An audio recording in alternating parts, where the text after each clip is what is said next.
Few days ago, we celebrated the feast of Saint James the Greater on July 25, one of Jesus Christ's best friends. His tomb is believed to be at the crypt below the altar of the cathedral in Santiago de Compostela.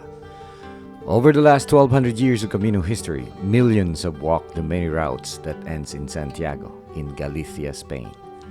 But is Saint James' body really there? Let's take a closer look.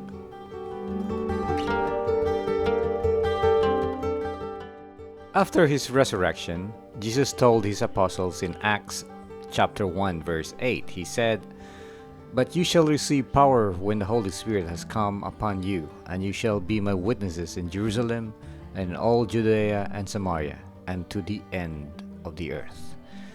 This is Christ's mandate to his apostles, to spread the gospel to all the known world and to the end of the earth.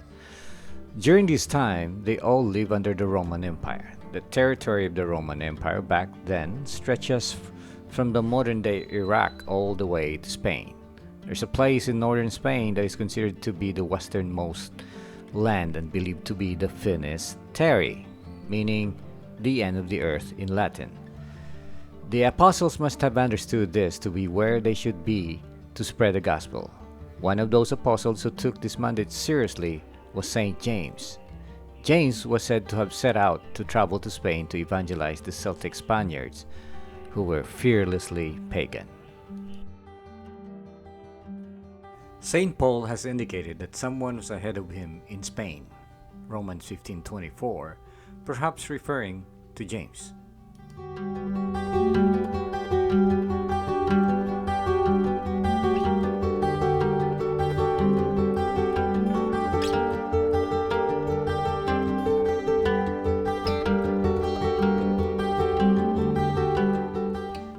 Another document that apparently supported the existence of Saint James' travels in Spain is a cult or novena prayer to Saint James found in Astorga that dates back 150 AD, some 600 to 700 years before his body was found in Compostela. I can't seem to find any source in the internet anymore, but I read a literature about this in Astorga when we walked the Camino Frances in 2017. If anyone can verify this, please comment below. Another story is the story of Nuestra Señora del Pilar. The very first apparition of the Virgin Mary happened when she was still alive. When Saint James was unsuccessful in preaching the gospel to the Spaniards, he decided to go back home to Judea. On his way back, he stopped by Saragossa in Spain. By the banks of the river Ebro, the Virgin Mary appeared to him on a pillar and encouraged him to go back and continue to evangelize the people of this land. She told Santiago to build a church on this location where the present church is located now. Saint James became the patron saint of Spain and became the first martyred apostle when he returned to Jerusalem. He was beheaded by Herod in Acts 12 verse 2. Church records say that he died around 44 AD, and the local Spaniard church records say that the apparition in Zaragoza happened around January 240 AD, which makes perfect sense chronologically. How his body was transported has several stories attached to it, but my favorite story is the Portuguese version. As I heard different stories from different people and different sources, I say that some of these stories are getting lost in translation. According to some Portuguese tradition, two of his disciples, Teodorico and Athanasius, were apparently told by Saint Peter, the leader of the apostles, to take the body of Saint James after he was beheaded to Rome, where he and Saint Paul was based at the time. On the way to Rome in a rudderless boat, they met a storm and were shipwrecked. Miraculously, the disciples and the body of Saint James in a box found themselves in the shores of Iria Flavia, the modern-day Padron, near the river Olia. It was a miracle because apparently they might have been shipwrecked in the Mediterranean Sea and yet found themselves in northern Spain on the Atlantic side, which is quite a long way from Jerusalem. That only by divine intervention could it happen. When they opened the coffin of St. James, it was full of scallop shells. Thus, the iconic symbol of the Camino was born. Remembering the order of St. Peter to take St. James' body to Rome, the disciples built another boat and set sail to Rome, only to be shipwrecked again. Again, they still found themselves in the same area of Padron. This time, they decided to stay. It seems to them that St. James wants to be buried in Galicia, the land he loved and evangelized. Legend has it that the Celtic queen Lupia of that area found them, and the disciples of St. James asked her if they could bury their master there. Amused, the queen said they could, only if they could find a wild bull that would carry their master's body inland from where the boat was anchored. After a few hours, the disciples came back with 2 undomesticated wild bulls, all tame enough to carry St. James' body inland from the river. Convinced that what these 2 Christians are doing is something holy, the queen converted to Christianity. The stone where the boat was anchored before the bull carried St. James' body is called Pedron. Thus the name that city was changed to Padron up to this day from Iria Flavia.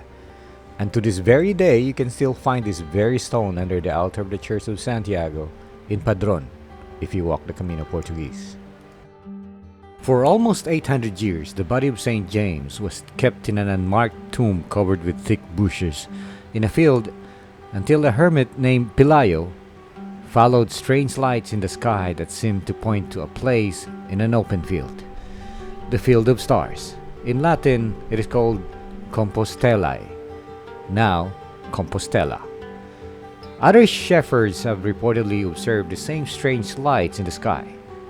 Pelayo then informed the local bishop of Padron, Teodomiro, about it, and when the bishop went to open the tomb, he found 3 tombs located 3 meters underground.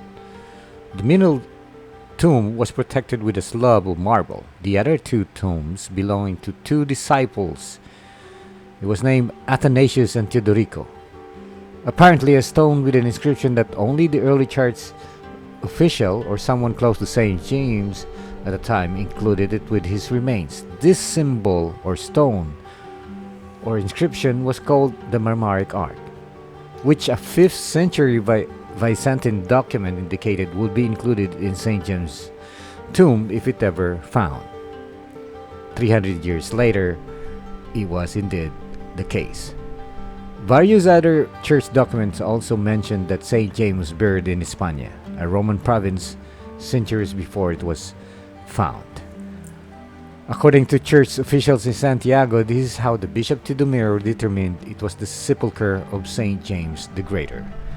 The sacred tomb was found north of Padron and is still found on the very location inside the present-day Cathedral de Santiago, which was a basilica in the 9th century. King Alfonso I heard of this news and made the very first pilgrimage from his capital town of Oviedo to this holy site. Since then, millions have walked to Santiago to ask St. James for intercession or thanksgiving of prayers answered. Most historians in history tend to agree that the most accurate record-keeping of history was done by the Catholic Church. There is a reason why the Vatican Library exists. If St. James was never in Spain, who was the St. James the people of Zaragoza, which was not Christian back then in the 1st century, during the Roman occupation, referring to? Who was the other evangelizer that St. Paul mentioned in the Bible was referring to that went ahead of him in Spain if it's not St. James? If the Novena prayer to St. James exists in Astorga in the year 150 AD, who was that St. James? Having the Marmaric Ark embedded in the tomb of St. James actually makes it the proof that it is very hard to fake that St. James is indeed in the Cathedral of Santiago in Spain. In fairness, there's 2 of Jesus Christ's apostles were named St. James the Greater and St. James the Lesser. However, there were no records anywhere that mention that St. James the Lesser was ever in Spain. Or am I missing something? Please let me know if you have this info. However, I am truly convinced that St. James the Greater, guided by the Holy Spirit and the Virgin Mary, evangelized Spain. After all, Saint James was not literate enough to walk 4,000 miles to the ends of the earth with no resources on his own, and not even a Roman citizen, and that only by the grace of God that he made it in Hispania. It is highly unlikely that the people of Spain in the first century with no internet was able to fabricate an elaborate hoax perpetrated for 2,000 years.